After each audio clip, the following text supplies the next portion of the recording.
Tonight, the voice of you. We owe a debt of gratitude to you, the American people. It's now finally been heard. It's very loud. It's very clear. And at this very moment, because of all of you speaking so loudly, Washington, D.C., the establishment is terrified, and they should be. These people do not get what happened. I'm going to try to explain it to them. Now, the politicians, the pollsters, the elite media, the global elitists, they're all in shock from President-elect Donald Trump's historic victory yesterday.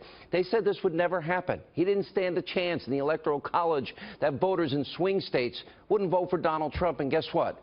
They were all of them wrong, making this one of the greatest upsets in American political history. So the question is, let's help them understand how we got here. And so what did everybody miss?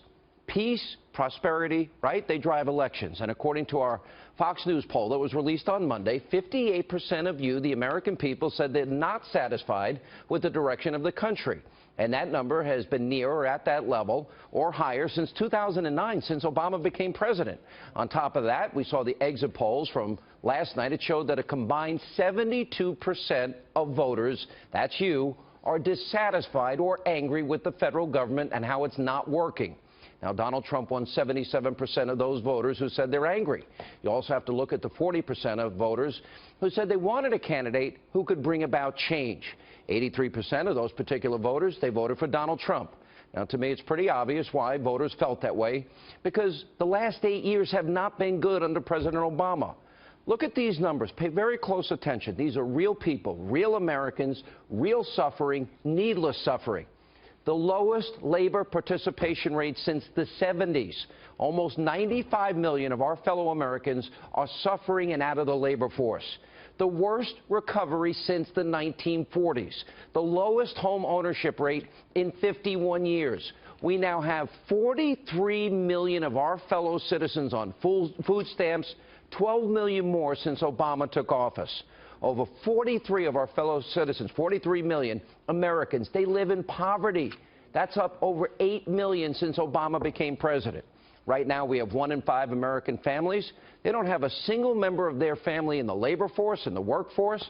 And right now, 1 in 6 men between the ages of 18 and 34, prime working years, now they're either in jail, incarcerated, or living in mommy and daddy's basement out of work.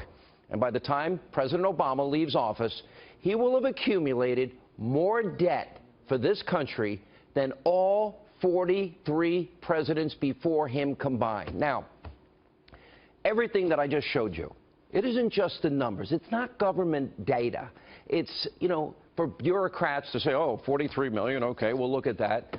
These are our friends, our neighbors, our co-workers in some cases, real people, real Americans, real lives left behind. They are the forgotten people that Donald Trump has been talking about.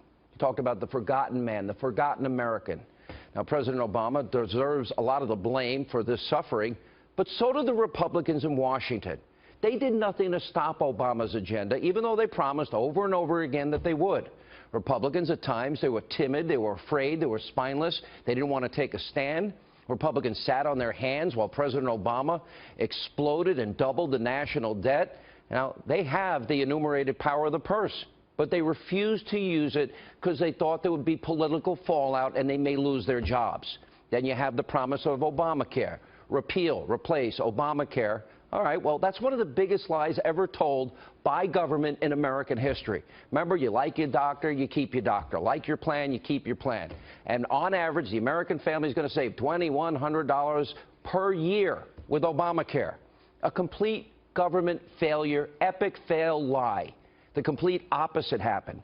Millions of you lost your doctors. Millions lost your plans.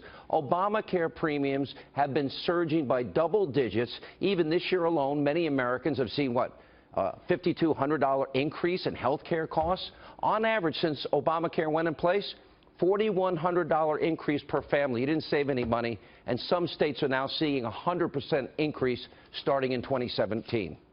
Now, look, for example, in foreign policy. You got the Iranian nuclear deal. Americans, they're not stupid. Given the #1 state sponsor of terror, $150 billion, the ability to spin their own centrifuges, that's a really bad idea.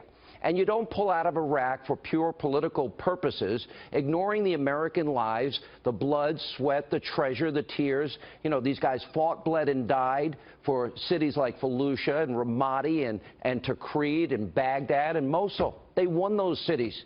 And then because it wasn't politically expedient, they pulled these guys out after they had these hard-fought victories. And look at Syria. Everyone feels bad for the refugees, victims of a civil war.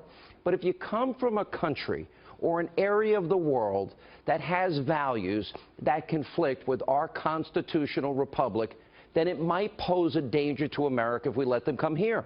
Look at Saudi Arabia. Women can't drive. Women need permission to work or to travel.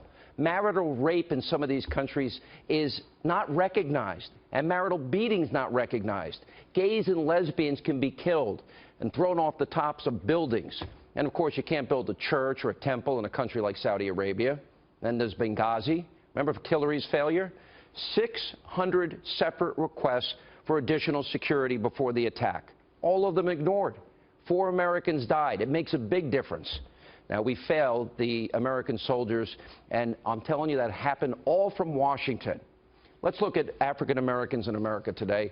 And how many African Americans under Obama, what is the increase on food stamps? 58%. African Americans out of the labor force, up almost 20%. In Chicago, President Obama's hometown, over 3,800 people have been shot this year alone. And since Obama's been president, 3,656 people have been murdered in Chicago. And according to the Chicago Tribune, historical statistics now show 75% of those victims are African American. Has the Democratic Party helped these families out? Then on top of that, we've got a failed educational system, especially in inner city America. High school graduation rates are 9% lower for African American students than the national average, according to the most recent statistics.